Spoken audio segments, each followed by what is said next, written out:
Сенің балгер роднойың, ош. Не болды? Не десеп шақырдыңдар? Ой, ағамна түнгі 3-тің кезінде бір түрлі жағдайлар болады. Ыдыс аяқтар сылғырлай ма, бірдеңе болады. Понятно.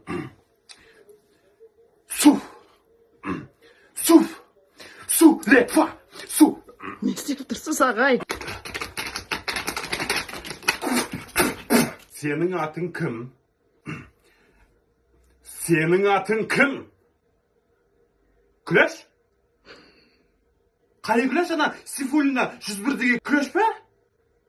О, сор, сен не істеп үшін яқта? Танимын ғой мен асы Күләшті.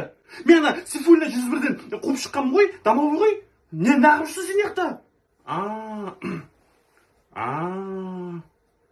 Баратын жерім маған ғой. Бишараның ақшасы жоқ, қарны аш екен ғой.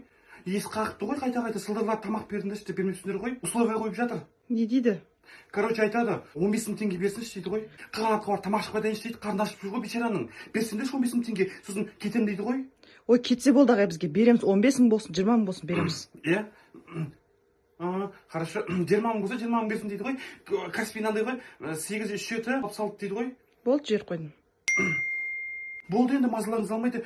Кете берейік онда біз. Ау? Тағы бір 2 мың теңге таксиге барма дейді ғой.